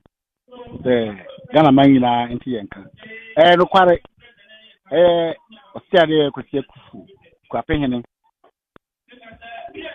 be na wotwe di sani no yese eso kwa pro woni mpesiaso kwapem ha include song na form Akwapem traditional council na include song na chi no ye wo divisions ahoro wanu nifa ene dikan nti ene apro no wayi match esi wo se eye busumi ewu mu esi wo se na wotwe biara obeko division back ene on the 9th March osiade kwatie kufu a otoso bi sa oreba nifaman wo yen ahinkro eye edukrom kro so ahemfo ahemia obi ahia adukrofo nyina ahia yere twen ni amana kwa abasoronko eye abakosema ebi nsida nti ahusiesie no soronko afei esane se obai se odin kabomre ba Akuapem na oditi sana mo nti no amani faman ye nyina ayeta nachi ni ebe biara Akuapem asumdwei nkambom beba na mpuntu aba ama yen mrante ne yema ba enye bibia ye no eno ho na mo ne yere chi enti se migina Okoman FM na na make say ene da sonko a yedere ma osiade ekuteku photo se bi sa eye president of Akwapem traditional council eye Twumhene Akwaaba sonko efise ene orida abakosemadi ebi nsi da ebi esikura na ye yemreso efiti 1733 Akwapem be ye ba akono emse eyi ene ni edi kan ayere tena bakosem se Twumhene kwa pro ewo ni pesuaso eye ni divisions nyina enti yere papanja iso ama Twumhene nyina afisa pasronko ama Twumhene Akwaaba se ene wasida ipa se opese Twumhene ye baako ni faman yetanachi medamati so solo sawoti ade na ka se wie na se ode se jari dia na esori nyina sa mi se time ne de ensan na mom ye de besia na ne ma ekosu nyina no ye bete ade agu eye mframam ye de bi so agu eye obroni eye na fidie so ne ba ye bi bi ade a kire mi din de kwame Ohene Darko matazifo nyina mrante ne di boy da boy tie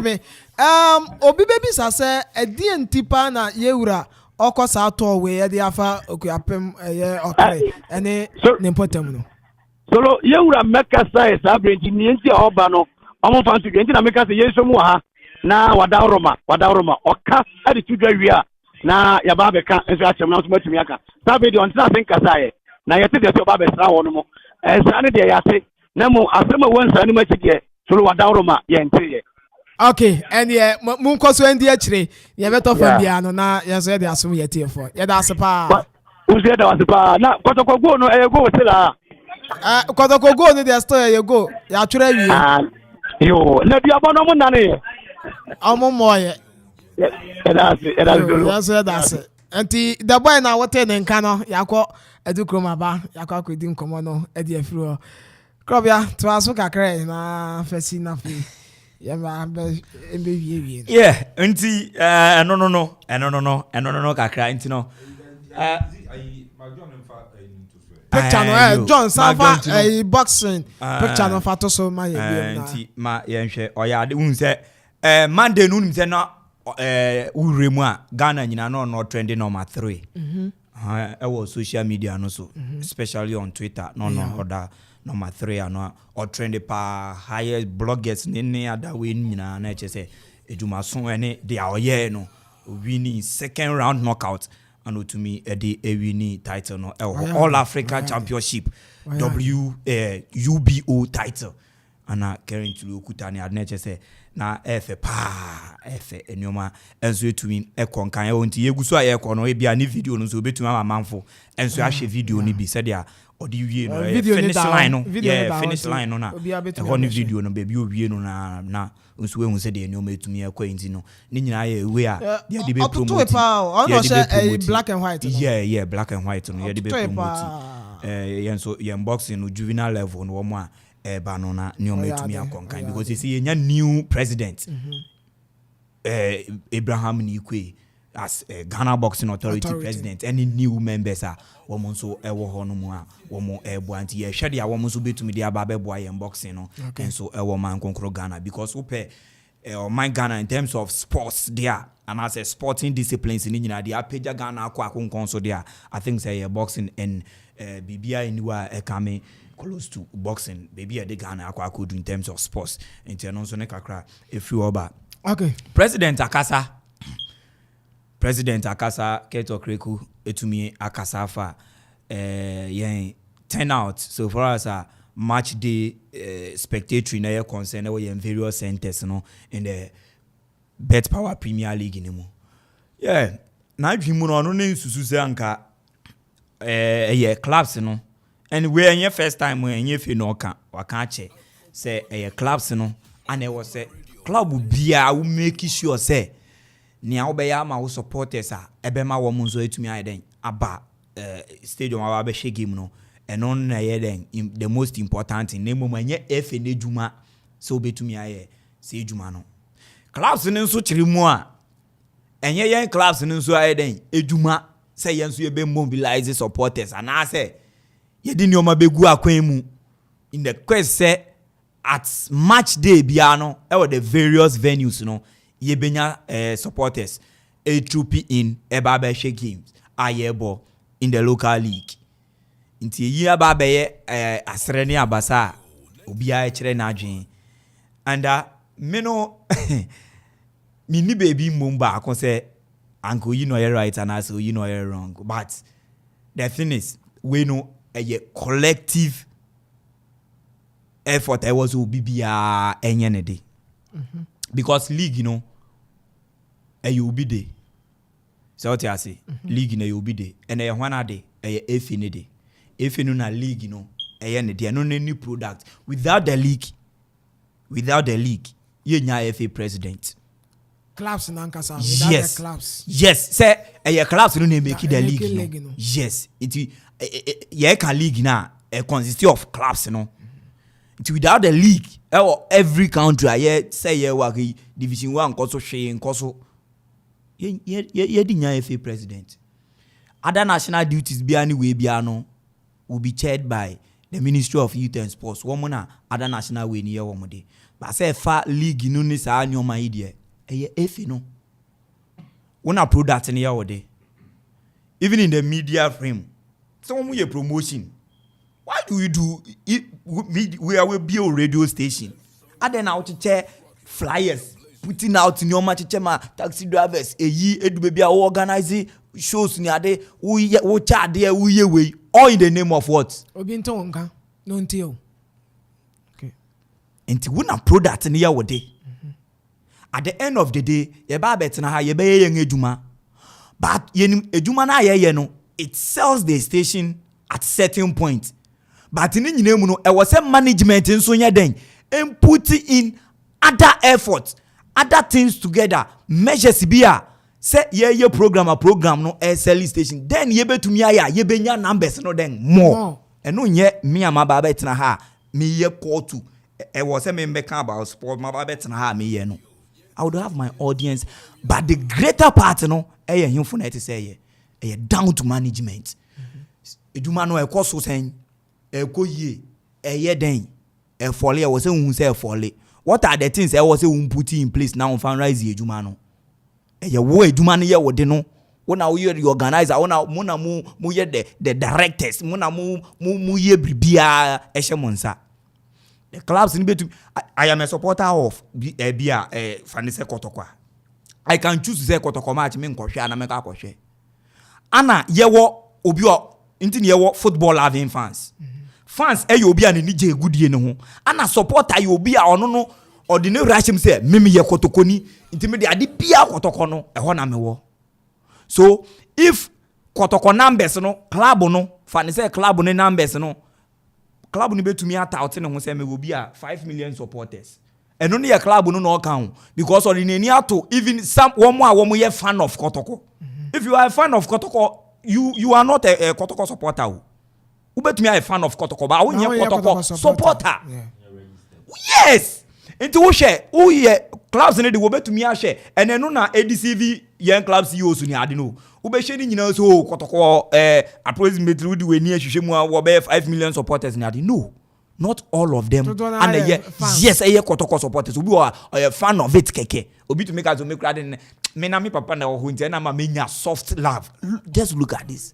Onye supporter. Nti sa nyoma we nyina ni nkemfu ano. Wo mo a eba no say nipa 10 eba make sure say nipa 10 no na ye kotoko supporters. And na ye kotoko true and true.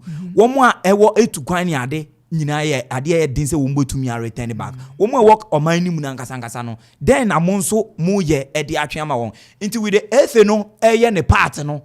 I think say club no me we no look 60-40 for 60-40 60 for the FA 40 for the club. Unim English Premier League no opa atam kotoko ene asofu ene bibie Go Stars ene enkotu even the championship unim. They will look like English Championship club. Yeah. Everything will go on because of what the environment na wapa kutumu no. So what the American as you because of the environment and kotoko CEO no make we be say enya ade a obetumi aye den abiode heaven no say den e wo hell. Look enya say Ghana for youth aye wa ha ye mpa ejuma o obi aye ejuma ba bisa won say ade end of ejuma wa ye no akitu ya te den like nioma basic amenities say as a Ghanaian and as a citizen of every country be and I was say we enjoy no yeah enjoy to which level say what baby am fi ba na say yeah enjoy as oman no yeah enjoy to which level okay. At which level na yeah enjoy is basic amenities and no crowd you don't need to struggle. We are abofra young was Ghanaian. You don't need to struggle, no. You enjoy anything. So these are some of the things and only you say government in here then. Put is any money to go make sure say you benya standardize any or my nyoma be then ebe hin ya de shaban ni say what you say.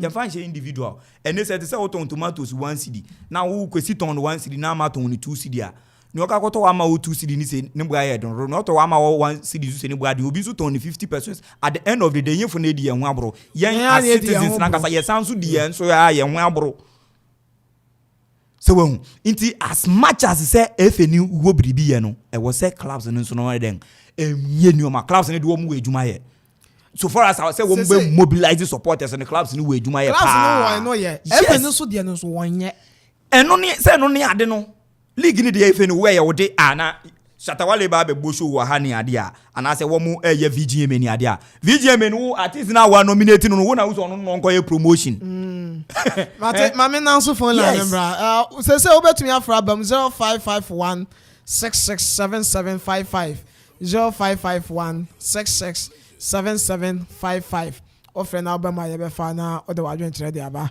Amanfo we e wa ha no say hello, good morning. Good morning. Me ba cho udin baby akasa free. Me ba cho me so me hu number na me say me hu. Okay, ya ba free why? Yes ra 0551667755 0551667755 obetumi afre ni ayedi ho nkomo wa ha no enye na afre na won so bra be ka ho nsam ni ayedi ho nkomo e wa ha no enye na ofra na wa ba be ka nte ye nkomo foforo bia no a ene de ntumi ma ha ni ayedi ho nkomo kakra e wa yi enye na obetumi afre sese ya ye kasa yi na mo ye nkomo foforo de ye kasa wi a na wa afre eno so e wo kro bia ye nto aso enti eno no me music eno ano no say uye foundation ni bibia yo okay obi obebe bia 15 it's like football club eni o man ko ya pa ko to superstar betum Messi ni Mbappe enye ejuma until say foundation be BI intact. Okofa de awa sand ni be shemo ba be performing. To you, Obia won 60-40. I'm a fans no 60-40. The kind of look, who read the football history now? English Premier League crowd and on the West crowd amongst the top 5 major leagues. That's how time crowd the top 8 and about the top 7. Na encounter. It was then. It was German Bundesliga and that kind. So that time Jed Muller no more time on. Oh boy, don't go there. In terms of national team, new in Germany. So what I say? Okay. So I think say one more a lot. Mama, if I call we Hello, good morning. Hello, good morning. Maybe I didn't baby I can free. If I tell me ding the Uku Francis doesn't have them Lampard. Okay, Lampard the NTO. Yo. And then the Metro Quanka Crane, we was a big arrangement program, but Metro Magic Kaka. So I'm to say Kika Kotoko, where I am. I am Kotoko. Consider that the Akropong-Akuapem. Lampard near Lampard TM A.K.A. Enka Kotoko ho asem sesi aye nia wo kasa sesi aye Krobia na oka leg na supporters enko stadium no and the Kotoko example the chairman na chere wadwen na president no Kotoko bora obo e de mani enyi kwa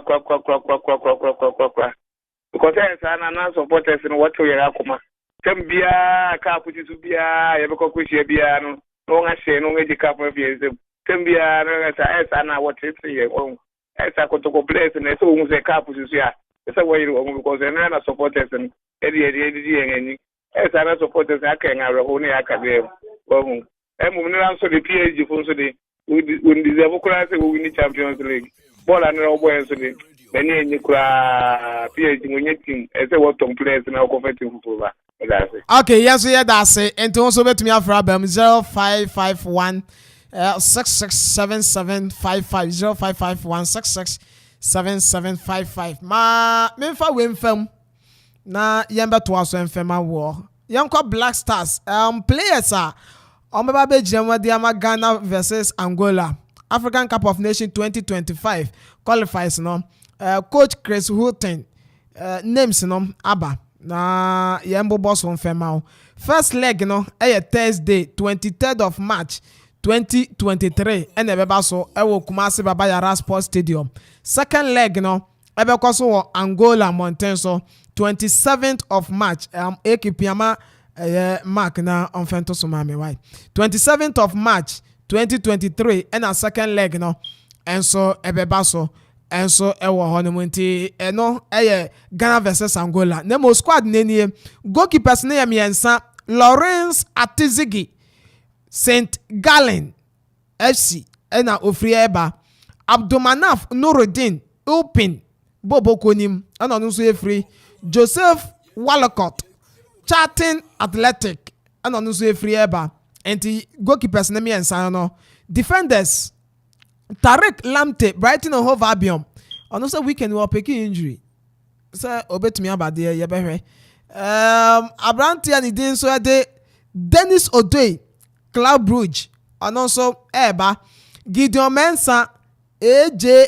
Ozel Oba Patrick Pozo Efri Sharif Tarasport and also Eba Daniel Amate Leicester City Joseph Edu Celta de Vigo Mohamed Salisu Southampton Alexander Jiku Strasbourg Bobo Konim and on free midfielders Thomas Tepate Arsenal Majid Ashmeru Enso Efri Anderlecht Abdul Sales Samed RC Lens and afe Edmond Ado Spartak Subotica and also Eba wingers Jordan Ayew Crystal Palace Osman Bukari Red Star Belgrade Joseph Pinsel Wewrem Jenk Bobo Konim Kamal Din Suleiman Southampton and afe Rashford Yabua and also Efri Hamburger SV ewo Germany Mountains so she goes pa and also Eba forwards Ninie Mohamed Kudus Ayas Amsterdam Andre Ayew Nottingham Forest Kamal Sowa Wewrem Club Brugge and also Eba Inaki Williams Athletic Bilbao and afi Antoine Semenyo AFC Bournemouth. Omo squad ye de omo ewura mo no na club ya say we no dey siwa o me dey si ti ma me ma AK mra squad na kitu abi na so bra kitu abi na fe ye fancy emre na so okay into o chen be wura na squad na dey ye wura mo kakra uni hwe ka uni hwe ka everyone sabi everyone na dey na we do make us Joseph Pence on ne manager was okay we do you be wura ye nko ye 20 years tam na so kra me chia obia yeah, so uni chia wa oh mami ntia KJ trend fashion designers no guys no omo eye adwuma ma tam na so ye ko na mom happy birthday and so confirm Mr. Charles Kwansa happy birthday and so to me confirm pa o ye heavy pa na bi ya ahofe na niura and so enunti happy birthday and come on yeah ko nyame adoma wochena obesan ate yenka same time ewo eye akasef de ya so oti abusani na anka nyame anya okase onhiraw news up next.